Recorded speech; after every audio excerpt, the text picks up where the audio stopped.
News కు స్వాగతం. ముందుగా హెడ్లైన్స్. త్రివేణి సంగమంలో స్నానం చేసిన రాజ్నాథ్ సింగ్.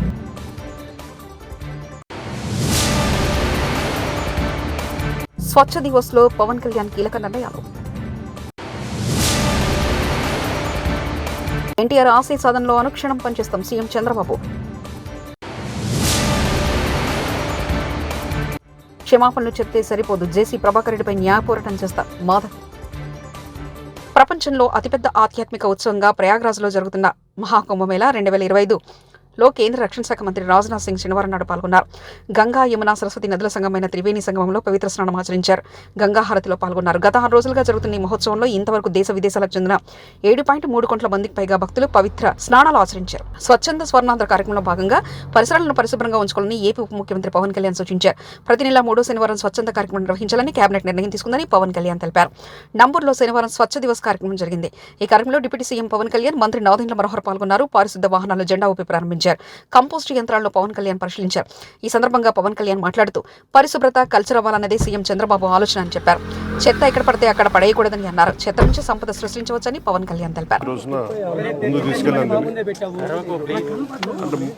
శుభ్రత అంటే ముఖ్యంగా మనకి కరోనా లాంటి పరిస్థితులు వచ్చినప్పుడు శుభ్రత ఎంత అవసరం అనేది మహమ్మారులు వచ్చినప్పుడు అర్థమవుతూ ఉంటుంది.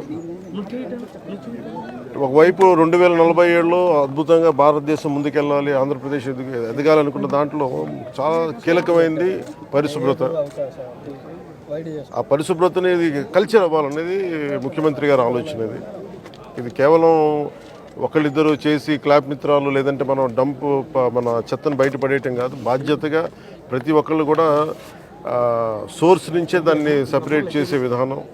అలాగే ఎక్కడ పడితే అక్కడ ఈరోజు ప్రారంభించేది అద్భుతాలు వెంటనే జరిగిపోతాయి, 24 గంటల్లో జరిగిపోతాయని కాదు, కానీ దీన్ని ఆధారం చేసుకొని దీన్ని ఒక ప్రేరణగా తీసుకొని భవిష్యత్తులో ఈ కల్చర్ అవ్వాలి పిల్లలకు కూడా, ఇది భవిష్యత్ తరాలకు కూడా సదుద్దేశంతో ఈ రోజున గౌరవ ముఖ్యమంత్రి గారు దీన్ని ఇనిషియేట్ చేశారు. ఇది మేమందరం కూడా ఆ కార్యక్రమంలో ఈ రోజున ఇక్కడికి నంబూరుకి వచ్చాను. నేను కూడా మంత్రివర్యులు ఇది అక్టోబర్ 2 గాంధీ జయంతిగా దాకా దీన్ని.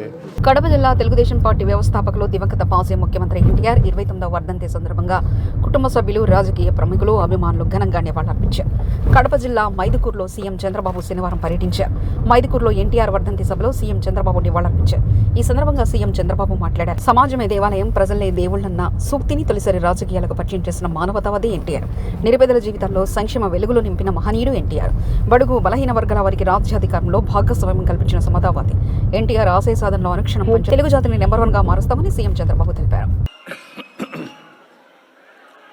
దేశ చరిత్రలోనే రాజకీయాలకు కొత్త రూపం ఇచ్చిన వ్యక్తి ఎన్టీఆర్. ఆ రోజుల్లోనే 2 రూపాయల కేజీ బియ్యం.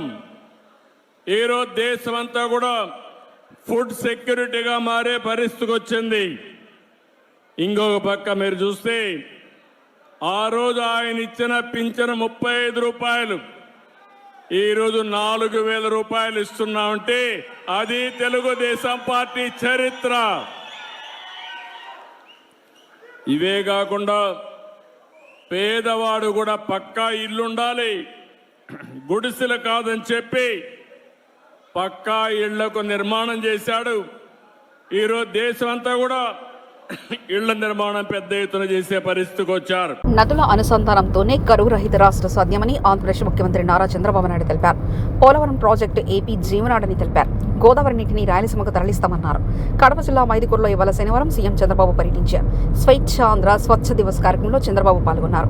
2 సంవత్సరాల్లో పోలవరం పూర్తి చేస్తామని చెప్పారు. రాయలసీమ రైతులు మీసం తిప్పేలా చేస్తామన్నారు.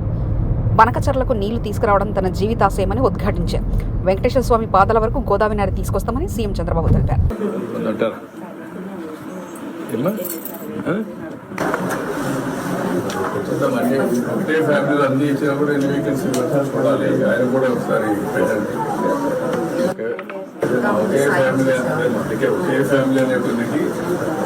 అన్ని ఒకటేసారి ఇచ్చినా విమర్శలు వస్తాయి. అట్లా కాకుండా కొంతమందికి వెళ్తాం, అన్ని ఒకటేసారి ఇచ్చామనుకోండి రాష్ట్రం అంతా కూడా చూస్తూ ఉంటారు కదా, అది ఒకటే, ఇంకేం ఇబ్బంది. స్వర్గీయ శ్రీ నందమూరి తారక రామారావు గారి వర్ధంతి సందర్భంగా నివాళులర్పించిన మంత్రి నారా లోకేష్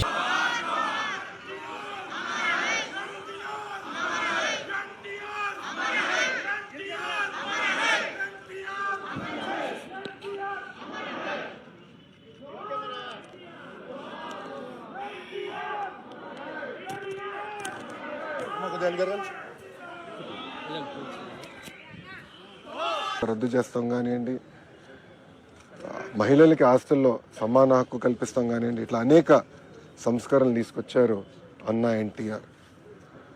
అన్నా ఎన్టీఆర్ వల్లనే ఈరోజు తెలుగులో తలెత్తుకుని తిరిగే పరిస్థితి వచ్చింది. ఆనాడు భారతదేశంలో తెలుగు అంటే మెద్రాసీలు అనేవారు. కానీ తెలుగు జాతి గర్వించే విధంగా ఆయన మన గలం ఢిల్లీలో వినిపించారు.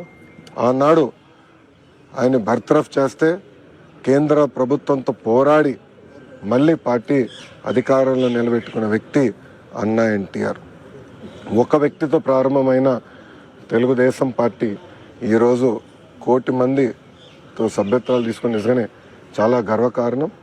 ఏ ఆశయాలతో అయితే అన్నా ఎన్టీఆర్ తెలుగుదేశం పార్టీని స్థాపించారో మేమందరం కలిసికట్టుగా తెలుగు వాళ్ళు ఎక్కడున్నా వాళ్ళకి అండగా నిలబడడానికి, తెలుగు జాతి ఎక్కడున్నా వాళ్ళ అగ్రస్థానంలో ఉండాలని లక్ష్యంతో మేమందరం అహర్నిశలు పనిచేస్తామని మీకు తెలుపుకుంటూ, ఇప్పుడు మీడియా మిత్రులు కానీ ప్రశ్న ఉంటే దానికి సమాధానం చెప్పడానికి సిద్ధంగా ఉన్నాం.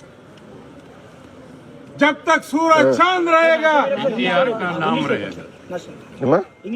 ఇంగ్లీష్లో చెప్పాలా? ఓకే. టుడే ఈజ్ అన్నా ఎన్టీఆర్స్ 29th వర్ధంతి. It could be movies, it could be in politics. He has left a strong mark for himself. In movies, he has done various roles.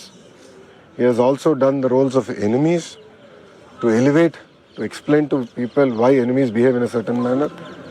And when it comes to even the political realm, the kind of reforms that he has given, the kind of reforms that he has introduced, even today, other states are following. And if you look at it back then, in terms of food security, giving women equal rights in assets, giving, Nara Lokesh కు deputy CM చేయాలి. TDP ఆవిర్భావం నుంచి 3వ తరం నాయకుడు నారా లోకేష్ ను deputy CM చేస్తే పార్టీలో యువతకు భరోసా ఉంటుంది. దీనివల్ల పార్టీకి కూడా మంచి భవిష్యత్తు ఉంటుంది. టీడీపీ పొలిట్ బ్యూరో సభ్యుడు శ్రీనివాసరెడ్డి. మన పార్టీలోకి వచ్చారు నారా లోకేష్ గారు. మరి పార్టీకి భవిష్యత్తులో యువతకు ఒక భరోసా ఇవ్వాలన్నా, పార్టీకి భరోసా ఇవ్వాలన్నా నారా లోకేష్ గారిని డిప్యూటీ సీఎం గా ప్రమోట్ చేయాలని చెప్పి మేమందరం కూడా కోరుకుంటున్నాం సార్. దీనివల్ల పార్టీకి బ్రహ్మాండమైన భవిష్యత్తు ఉంటుంది. అన్ని రకాలుగా యువతను ప్రోత్సహించే విధంగా ఆయన ఈరోజు ఐటీ రంగానికి కానీ, పారిశ్రామిక రంగానికి కానీ, అనేక సంస్థలు రాష్ట్రానికి తీసుకొచ్చే దాంట్లో కానీ ఆయన చేస్తున్న కృషిని ప్రజలందరూ గమనిస్తున్నాం. ఆయనను మరింత ఎలివేట్ చేసి పార్టీకి ఉజ్వల భవిష్యత్తు ఇచ్చే విధంగా తమరు చేస్తారని ఆశిస్తూ, తప్పుగా మాట్లాడింటే మన్నించవలసిందిగా కోరుకుంటూ తమరు ప్రసంగించవలసిందిగా కోరుకుంటున్నాం. శ్రీవారిని దర్శించుకునేందుకు తమిళనాడుకు చెందిన కొందరు భక్తులు తిరుమలకు వచ్చారు. కోడిగుడ్లు, పలావులతో అలిపిరి నుంచి తిరుమలకు భక్త బృందం చేరుకున్నారు. ఇతర భక్తులు ఈ విషయాన్ని పోలీసులకు ఫిర్యాదు చేయడంతో భక్తుల వద్ద ఉన్న ఆహారాన్ని సీజ్ చేశారు. తిరుమలలో మాంసాహారం తినడం నిషిద్ధం. 30 ఏళ్లుగా ఈ దుర్మార్గులు నన్ను వేధిస్తున్నారు. లక్షలాది మంది ముందే ఎన్టీఆర్ నన్ను పెళ్లి చేసుకున్నారు. భార్యగా ఇంటికి తీసుకొచ్చారు. ఆయన ఆనందం కోసం, ఆరోగ్యం కోసం సేవ చేశారు. చివరికి కొందరి కుతంత్రాల వల్ల ఆయన నన్ను వదిలేసి వెళ్ళిపోయారు. ఇప్పటికీ నా జీవితం నాశనం చేయడానికి కొందరు దుర్మార్గులు ప్రయత్నం చేస్తున్నారు. లక్ష్మీ పార్వతి. కళ్ళ ముందు ఎన్ని జరుగుతున్నా కూడా, ఎన్ని అకృత్యాలు జరుగుతున్నా కూడా బాధపడుతూనే ముందుకు సాగిపోతూనే ఉన్నాను. ఇప్పటికి కూడా ఈ అబద్ధాల ప్రపంచం, ఈ దుర్మార్గుల అరాచకం నన్ను వెంటాడుతూనే ఉంది, వేధిస్తూనే ఉంది. ఎన్ని రకాలుగా అవమానాలు ఎదుర్కోవాలో నాకే తెలియట్లా. నేను చేసిన తప్పేంటో ఇప్పటికి కూడా నాకు తెలియదు. ఆయన నన్ను వివాహం చేసుకున్నారు, అందరి ముందే చేసుకున్నారు, లక్షలాది జనం ముందు అనౌన్స్ చేసి చేసుకున్నారు. భారీగా ఇంటికి తీసుకొచ్చారు, గౌరవం ఇచ్చారు. చివరి వరకు ఆయన ఆరోగ్యం కోసం, ఆయన ఆనందం కోసం, తర్వాత ఆయన అధికారంలో రావటం కోసం నిరంతరం కృషి చేశాను. ఒక చిన్న పదవి తీసుకోలేదు, ₹1 డబ్బు ఆశించలేదు. తమ కుటుంబ సభ్యుల మధ్య ఆస్తి తగాదాలు లేవని మంచు మనోజ్ అన్నారు. రంగారెడ్డి జిల్లా అదనపు కలెక్టర్ ప్రతిమా సింగ్ ను నటుడు మనోజ్ కలిశారు. ఇటీవల చోటు చేసుకున్న పలు విషయాల గురించి అదనపు కలెక్టర్తో చర్చించారు. అనంతరం ఆయన మీడియాతో మాట్లాడారు. మా విద్యా సంస్థల విద్యార్థులకు అన్యాయం జరుగుతుంది. విద్యార్థుల కోసమే నేను పోరాడుతున్నా. మా నాన్నను అడ్డం పెట్టుకుని మా అన్న ఆడుతున్న నాటకం. విద్యార్థులు, నా కుటుంబం, బంధువుల కోసమే నా పోరాటం. న్యాయం దక్కే వరకు నా పోరాటం ఆగదని మనోజ్ తెలిపారు. అండ్ ఈ ప్రాసెస్ లో వాళ్ళ దగ్గర క్యాష్లు కలెక్ట్ చేయడాలు, ఇవన్నీ చేయడాలు చాలా కరెక్ట్ కాదు. అండ్ రీసెంట్ లో కూడా మేము క్వశ్చన్ చేసుకుంది, తీసుకెళ్లి ఏవేవో సిగ్నేచర్లు పెట్టించుకున్నారు, ఏవేవో చేస్తున్నారు అందరితో. అండ్ హాస్టల్స్కి లోన్ రేజ్ చేసుకుంటున్నారు. అండ్ ఇవన్నీ నేను I have complete document. And why this misuse of it? And like cinema తీస్తున్నారు, దానికి 200 కోట్లు ఖర్చు పెడుతున్నారు, అది ఎక్కడి నుంచి వస్తుందని కూడా తెలియట్లేదు. So these are all my questions. And ఇది ఎలాగా అనేది మీరు చెప్తే ఒకరిని నిలబెట్టేదానికి ఇంతమంది స్టూడెంట్స్ని, ఇంతమంది లోకల్ విలేజర్స్ని వాళ్ళ కష్టాన్ని మీద కొడతాం అనుకుంటే మాత్రం ఇది చాలా కరెక్ట్ కాదు. ఇది కూర్చొని మాట్లాడదాము పోరాటం ఎవరి మీద కాదండి. సూర్యాపేట, పాలకీడు, దామర్లచెర్ల మండలం మధ్యలో ఉన్న ఆదాని గ్రూప్కు చెందిన పెన్నా సిమెంట్ ఫ్యాక్టరీపై ప్రజాభిప్రాయ సేకరణ కార్యక్రమానికి వెళ్లకుండా నగరికల్ మాజీ ఎమ్మెల్యే చిరుమర్తి లింగయ్యను హౌస్ అరెస్ట్ చేసి ఇంట్లో నిర్బంధించిన నార్కట్పల్లి పోలీసులు. అట్లా కాదు, రోజు నన్ను మీరు చెప్పి నీ పర్మిషన్ తీసుకుని పోతున్నా, మీ పర్మిషన్ చెప్పిన దాన్ని బట్టి మీరు ఇచ్చిన మూమెంట్ బట్టి నేను బయట తిరుగుతున్నామన్నా. రోజు మాకు సెక్యూరిటీ కల్పిస్తారా మీరేమన్నా? సెక్యూరిటీ కల్పిస్తలే కదా నాకు. మరి కొత్తగా ఏముంది మరి అలా? నేను పర్స పని మీద పోతుంటే మీరు అడ్డ వచ్చి నాకు పోదు అర్ధగంట ఆన్సర్ పెట్టింది, నాకు అర్థం కాదు. కానీ లేని బయట పనులు పోయిస్తాను. గవర్నమెంట్ పోయి మొగోన్లాగా పని చేసుకోమని చెప్పి పోలీసులు పెట్టి ఎన్రోల్ చేస్తారు. నాకు అర్థం కాదు. నా ఇంటి కావాలి, మీరు నేను రోజు చుంటారా నా ఇంటి కాదేమన్నా? మీ ఎమ్మెల్యేలు, మీ మంత్రులు దమ్మునులు అయితే దమ్మునట్టు చేసుకోవాలి. దొంగతనంగా వచ్చి శిలాపలకల కొట్టి యువదాన్ని పేద పోయి ఎందుకు మసక కొడతారు? మీకేం అవసరం? శిలాపలకల బలగొట్టి ప్రోగ్రామ్ చేయాలి. నేను కావాలా మొగోడు? దాన్ని మీరు నా ఇంటికాడ కావాలండాలా? రామచర్ల ప్లాంట్ నాకేం సంబంధం భయ్? నా కాన్సిన ప్రోగ్రాంలో పోతున్నా. చేయాలి మీ ఎమ్మెల్యే మొగోలా చేసుకోని చెప్పి ఓడో పుడితే ఓడో ముద్ద అన్నట్టు నేను శాంక్షన్ చేసే ప్రాజెక్ట్ వాడికి మన కొబ్బరి కొట్టుడు ఇదేం సంస్కారం? దానికి మీరు ఒత్తాసు పలుకుడు మీ ఆఫీసర్లు. మీరే పర్మనెంట్ గవర్నమెంట్ అనుకుంటుంది. అనంతపురం జిల్లా తాడిపత్రి మున్సిపల్ చైర్మన్ జేసీ ప్రభాకర్ రెడ్డి సినీ నటి మాధవలత మాకు తెలుగు ఫిల్మ్ ఛాంబర్కు ఫిర్యాదు చేశారు. ప్రభాకర్ రెడ్డి తన గురించి చేసిన వ్యాఖ్యలపై సినీ పరిశ్రమ స్పందించలేదు కాబట్టి మూవీ ఆర్ట్ అసోసియేషన్కు ఫిర్యాదు చేసినట్లు తెలిపారు. ప్రభాకర్ రెడ్డి నా గురించి దారుణంగా మాట్లాడారు. సినిమా వాళ్ళపై ఆరోపణ చేయడం సరైంది కాదు. ఆయన క్షమాపణ చెప్తే సరిపోదు. ప్రభాకర్ రెడ్డిపై న్యాయ పోరాటం చేస్తాను. ఆయన నాపై చేసిన వ్యాఖ్యలను సినీ పరిశ్రమ ఖండించలేదు. అందుకే ఫిల్మ్ ఛాంబర్లో ఫిర్యాదు చేస్తున్నారని తెలిపారు. సినిమా వాళ్ళంటే ఒక రకంగా అంటే నేను ఆ పదం ఇప్పుడు నేను మీ ముందు యూజ్ చేయలేను. కానీ జేసీ ప్రభాకర్ రెడ్డి ఒక సీనియర్ పాలిటీషియన్. ఆయన ప్రస్తుతం అలయన్స్ ప్రభుత్వంలో ఉన్నారు. గతంలో మాజీ ఎమ్మెల్యేగా కూడా చేశారు. ప్రస్తుతానికి వాళ్ళ కొడుకు తాడిపత్రి ఎమ్మెల్యేగా చేస్తున్నారు. Municipal chairman commission of Tadipatri కూడా ఉన్నారు. సో వారు నా మీద అనవసరమైన వ్యాఖ్యలు చేశారు. మహిళల సంరక్షణ కోసం నేను మాట్లాడడం మాత్రమే జరిగింది తప్ప నేను ఎవ్వరి పేర్లు కూడా మెన్షన్ చేయలేదు. ఎప్పట్లాగే సోషల్ అవేర్నెస్ కోసం నేను వీడియోస్ చేస్తూ ఉంటా. సినిమా ఇండస్ట్రీలో చాలామంది అమ్మాయిలకు జరుగుతున్న అన్యాయాల మీద నేను ఎన్నోసార్లు మాట్లాడాను కూడా. కానీ సినిమా ఇండస్ట్రీ ఎప్పుడు కూడా నేను మాట్లాడింది కండెమ్ చేయలేదు. అండ్ శివబాలాజీ గారికి, మాధల్ రవి గారికి కాల్ చేయడం జరిగింది.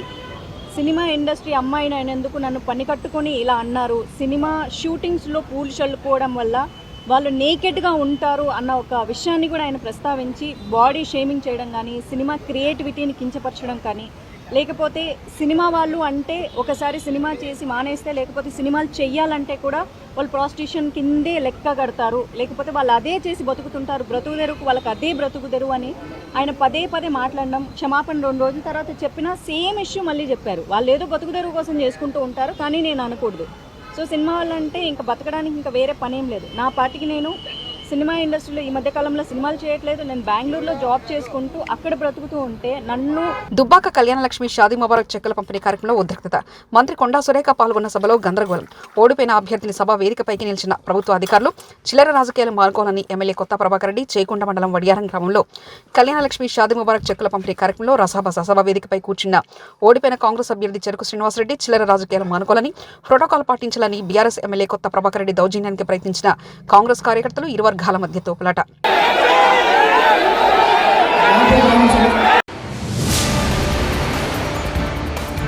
త్రివేణి సంగమంలో స్నానం చేసిన రాజ్నాథ్ సింగ్.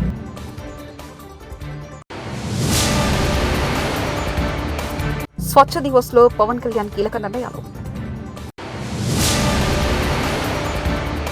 ఎన్టీఆర్ ఆశయ సాధనలో అనుక్షణం పనిచేస్తాం సీఎం చంద్రబాబు.